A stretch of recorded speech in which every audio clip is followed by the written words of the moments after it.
कि मुंबई के cruise drugs कांड में नवाब मलिक और देवेंद्र फडणवीस के बीच लड़ाई बहुत जोर पकड़ चुकी है। कल देवेंद्र फडणवीस ने नवाब मलिक पर अंडरवर्ल्ड से जुड़े होने का धमाका किया, तो आज नवाब मलिक ने फडणवीस के खिलाफ आरोपों का हाइड्रोजन बम फोड़ने की चेतावनी दी है। नवाब मलिक सुबह 10 बजे प्रेस कॉन्फ्रेंस करने वाले हैं। देवेंद्र फडणवीस का एक वजह इसी शहर में रहता है, नीरज गुंडे। अब उन्होंने एक फुलझड़ी जलाई है तो बम तो फूटेगा और दिवाली के बाद फूटेगा।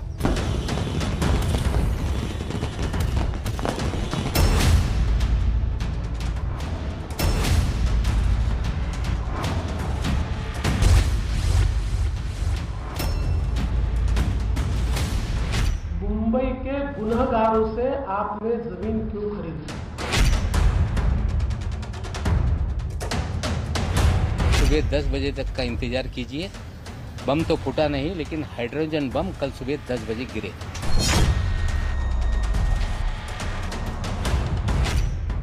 मुंबई क्रूज ड्रग्स कांड की जांच पर नवाब मलिक और देवेंद्र फडणवीस के बीच धमाकों वाली जंग भारी पड़ने लगी है। नवाब मलिक ने अंडरवर्ल्ड से जुड़े होने के जो आरोप फडणवीस पर लगाए थे, उन पर आज उन्होंने बम फोड़ दिया। में एक 3 एकड़ जगह, इसको गोवा वाला कंपाउंड कहा जाता है, एलबीएस रोड पर इस जमीन की एक रजिस्ट्री सॉलिडस नाम की कंपनी के साथ, ये दोनों की तरफ से पावर ऑफ अटर्नी होल्डर है Salim Patel, irrevocable power of attorney holder है सलीम पटेल। दूसरे बिक्री करने वाले हैं सरदार शाह वली खान। ये solids investment private limited company है नवाब मलिक जी के परिवार की। इस पर लेने वाले की साइन है, वो है फराज मलिक इनकी। फडणवीस अपने आरोपों में जिस फराज मलिक का नाम ले रहे हैं, वो नवाब मलिक के बेटे हैं, और जिस सॉलिडस इन्वेस्टमेंट कंपनी पर फडणवीस आरोप लगा रहे हैं, उसमें मलिक परिवार की हिस्सेदारी है। इस जमीन की रजिस्ट्री में शाह वली खान और सलीम पटेल का नाम है, और फडणवीस का आरोप है कि पैसा भी इन्हीं के खाते में जमा किया गया। फडणवीस के मुताबिक जिस सरदार शाह वली खान से नवाब मलिक के बेटे ने जमीन खरीदी, वो मुंबई बम ब्लास्ट का गुनहगार है। 1993 सीरियल ब्लास्ट केस में शाह वली खान को उम्र कैद की सजा हुई है और वो जेल में है।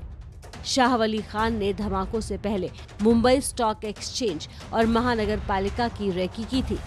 जिस दूसरे शख्स सलीम पटेल का नाम फडणवीस ने लिया है, वो दाऊद इब्राहिम की बहन हसीना पारकर का ड्राइवर और बॉडीगार्ड है।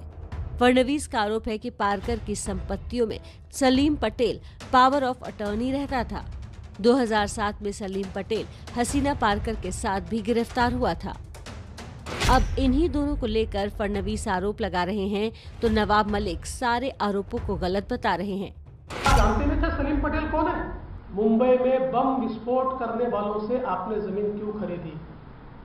और ऐसी कौन सी बात थी जिसके कारण ये मुंबई के गुनहगारों ने एलबीएस रोड पर 3 एकड़ की जमीन आपको 20 लाख रुपए में दे दी? उन्होंने हमसे संपर्क किया कि हम आपके पास जो गोडाउन है उसकी ओनरशिप हम या पूरी ओनरशिप देना चाहते हैं। हमने उनसे ओनरशिप ली।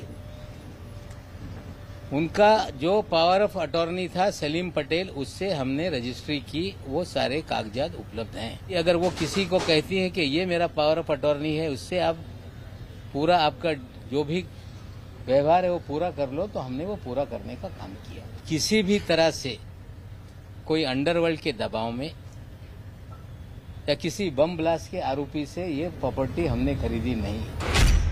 फडणवीस का आरोप है कि नवाब मलिक ने कुर्ला के एलबीएस रोड पर 3 एकड़ जमीन, जिसका मार्केट प्राइस 3.5 करोड़ से ज्यादा था, उसे 25 से 30 लाख में खरीदी, यानी कौड़ियों के मोल। ऐसा फर्जी किराएदारी दिखाकर किया गया।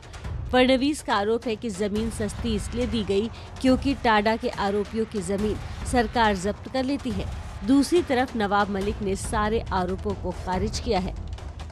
कहानी तब शुरू हुई जब फडणवीस की पत्नी अमृता फडणवीस की एक तस्वीर लेकर नवाब मलिक आए, जिसमें वो ड्रग माफिया जयदीप राणा के साथ दिखी। अब जवाब में फडणवीस कागज दिखा रहे हैं कि अंडरवर्ल्ड और आतंकियों से मलिक ने जमीन खरीदी। बयानों की इस जंग में ये आखिरी धमाका नहीं है, क्योंकि नवाब मलिक ने एक और बड़ा धमाका करने की चेतावनी दे दी है।